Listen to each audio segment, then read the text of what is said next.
Hey guys, my name is RyanCentral and welcome to HitScan. In this video we're going to be talking about the new map teaser that came out today, talking about some of the other stuff that the devs have been speaking about in regards to potential rank changes that might perk your interest, and also a little bit on the VALORANT Champions Tour as some pretty interesting stuff's happened, and I also want to talk about the format more towards the end of the video as a thing to finish on.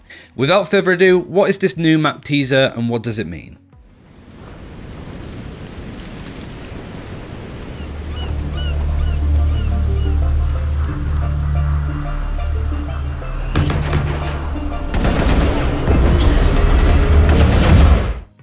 So that's the new teaser for the map.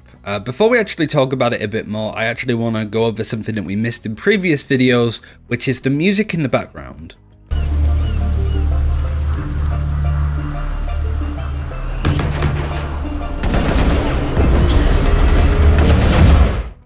This music was actually data mined, right? This was part of the data mine stuff that leakers found before. I failed to mention it in the last video because we were talking more about the Breeze stuff. But to catch everybody up very quickly, the night market, which ends today, by the way, so if you want to check what discounts you get, do it now.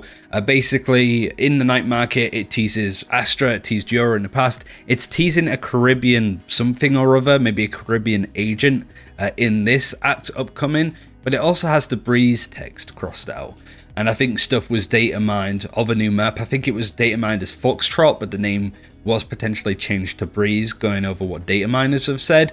There was also some other teasers that came out of Turkey showing the night market teasing a boat, like you saw the ship's awning and stuff. So a lot of people, myself included, assumed that this new map and this new teaser was related to this image from the Battle Pass.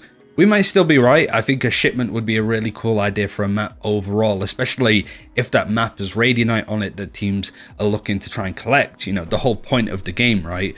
But it does look, as more teasers have come out, that it is going to be on a beach in the Caribbean. And certainly when you listen to the music, you very clearly see that it's very much beach and really nice sunny vibes, and going into summer it's a really nice feeling, and it's just really good music too. It sets the theme perfectly.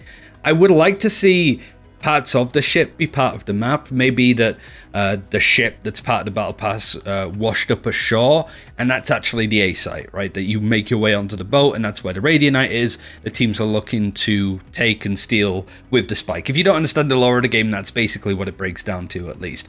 And then one of the other sites could be just shipments of Radianite that have washed ashore into certain parts, and so you're traveling across this little island, you got a boat on one side, you got something else on the other. That to me is probably the coolest map that they can make with this, but I really like the setting. It's the polar opposite of Icebox, and yeah, a new map is something that I think everybody's excited for now.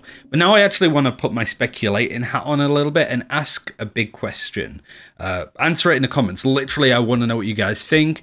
The answer being yes or no, maybe putting your answer below. But the question is, if Act 3 for Episode 2, the next act that was coming up, had a new map, but didn't have a new agent, do you think that's a good thing or a bad thing? Do you like the fact that we could have a new act with just a map and no agent? Or do you think that every act should have a new agent added to them?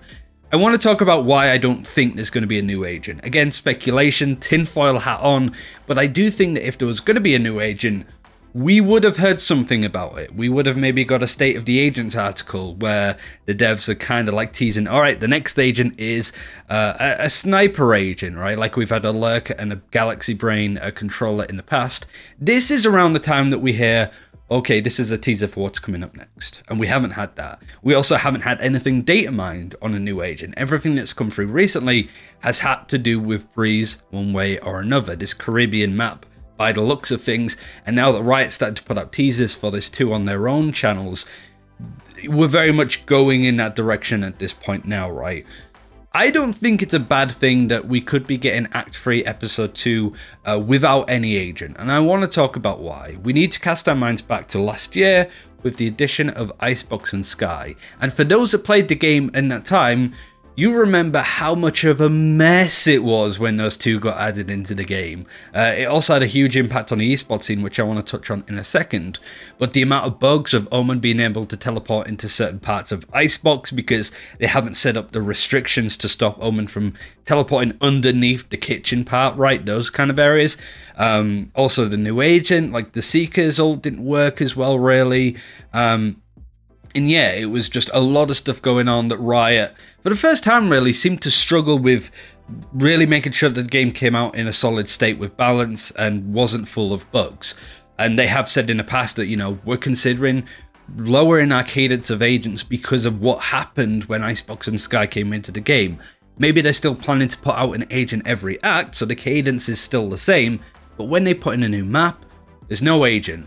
Gives them a bit of a break, but it makes sure that all hands on deck are there to make sure that the map goes into the game fully balanced, fully functional, and that their attention isn't focused on making sure that the map works, or making sure that the new agent is good, and making sure that probably more Euro buffs are going to come in and they're not going to be too overpowered. A lot of spinning plates, so Riot maybe just went, we just want to focus on this big plate right now, that being the new map. That's my guess on their plan going into this, but there could be a new agent that they're just keeping under wraps at this point. I really don't know. I also think it's really good for the esports scene, right? Because we have teams literally playing through qualifiers after qualifiers after qualifiers that have barely got time to practice and learn Astra, right? We had Masters 1 finish with Sentinels. A week later, they're playing in Stage 2 where Astra's available. You don't really get any time to really play with her. You get 1 week's worth of practice and that's kind of it. So it's good for the pro teams too, right? Where they can finish with Masters 2 and then just learn to scrim on the new map to practice that, instead of practicing a new map and a new agent. It's a little bit much, and that's kind of why I think that there's a strong chance that this act could just have a new map in it, being Breeze, and no new agent. Even then, Astra was 2 months ago. It feels like it was 2 weeks ago. So I do think that we can give it a little time before we get a new agent, because we'd be waiting until July for Agent 16 or whatever we're on now. Which isn't, again, really that far away. An agent every 2 months is still insane, so having a 2-month break where a new map comes in, I think is perfectly fine. But that's all of the talk on the new map and all of the stuff I wanted to speculate and talk about. Now let's talk about ranked, as there's some potentially pretty interesting and big changes. Considering my friend group, massive changes for how fun Valorant could be in competitive play. So to get you up to speed on how we got to the discussion of this, TenZ and a lot of pros have been started talking about doing FPL 10-mans. FPL 10-mans are basically, you know, the top pro players in North America, for example, basically have access to a Discord and they can all play pickup groups, you know, 10-man custom lobbies from various pros from each of the teams and just play amongst each other instead of playing ranked, because the games are a lot more fun. If you can get 10 friends together to play 5-mans, do it. I do it with a lot of the coaches and some of the players from Europe, and it is so much better than playing any other version of Valorant, to the point I've stopped playing ranked because I'm too busy playing these custom lobbies and stuff. Again, to sort of quote what TenZ said about this, there's a full thread that I'll link in the description, but he basically says that viewers will learn how to play the game more efficiently just for watching experienced pro players work together for low number situations. You know, they get a really sort of look at that. Then that cuts to over what Hazed said, saying that you should read the thread, so you definitely should do that. And Hazed also says it drives me insane when I get players who literally refuse to communicate in ranked. So yeah, TenZ is talking about that, how good it is. Hazed is saying it's great, that ranked has a lot of problems really, that it's frustrating to be on teams with people that don't communicate. So having a 10-man Discord, I suppose, of playing with pros means that everybody's trying, but not trying too hard that they're not going to show off gameplay like it's a pro tournament. Some of the devs chip in and say that we're listening to this, we're checking it out. Hazed says because it's ranked, there's only so much you can do. But Evermore, who is one of the main people talking about ranked, who I really want to get on the channel at some point, says that the statement on this topic is, we are currently looking into ways 5 stacks can play together competitively. This isn't exactly what TenZ was asking about, but but I think it will help the space a bit. We are thinking of how to solve these issues. Now, it might not seem a big thing on the face of it because it's just a quote, but obviously a lot of the news websites have run riot with this story.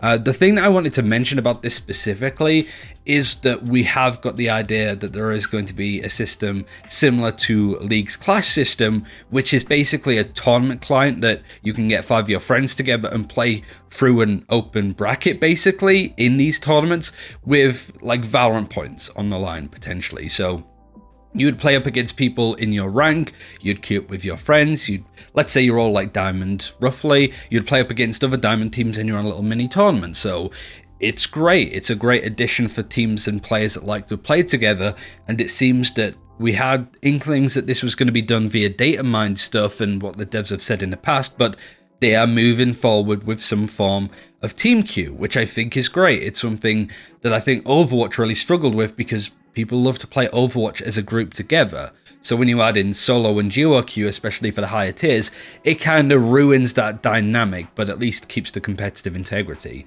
All in all, I just think that this is an important thing to note. It's not that massive, hence why I didn't want to start with the video itself, but with changes like this to ranked, I think it's good to keep on top of certainly what Evermore says, because I think he's a great guy, very forward facing, which is very scary for a developer to do, let's be honest, so credit to him for being so forthcoming on stuff like this. And yeah, I'm excited to try out these changes because I think playing in a group is the best thing that a person could do. If anybody knows any like Discords where people can find others to play with, even if it's just unrated, let me know, because I think that would be a cool thing to show with you guys in the community to make sure that you're not just playing on your own and you can make friends from other regions and stuff like that. Yeah, anyway, so that's everything to do with the news so far. It's quite quiet at the moment because it's in between patch weeks. Maybe we get an Ask Valorant on Thursday, for example, but this teaser's pretty important.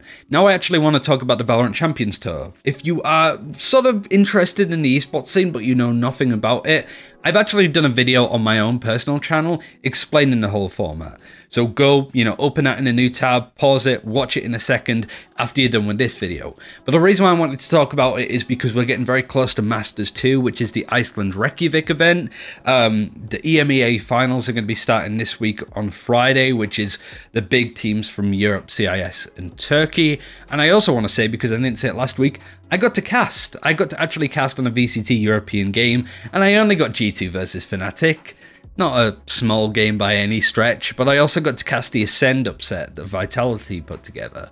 It was honestly just a really good day. I hope to be able to do more. I'll be on the analyst desk sometime in May for the semi-finals to decide who's going to Reykjavik from Masters 2.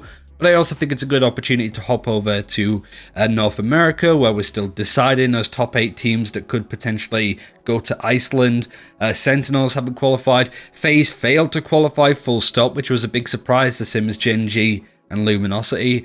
Just some really interesting stuff. If you're intrigued by the esports scene but aren't quite sure what's going on and it's too difficult to follow, definitely check out that other video, and yeah, we'll be sure to update you on all of the stuff that's happening at the moment.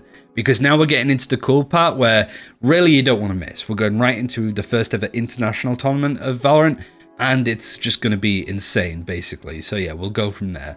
Thank you very much for watching this video. That's everything to sort of go over. It might be a bit of a short video in some areas. There's not as much news to talk about specifically, but there's still some important stuff that we obviously want to highlight, which is the new map teaser. Thanks for watching, take care, and I'll see you in the next one.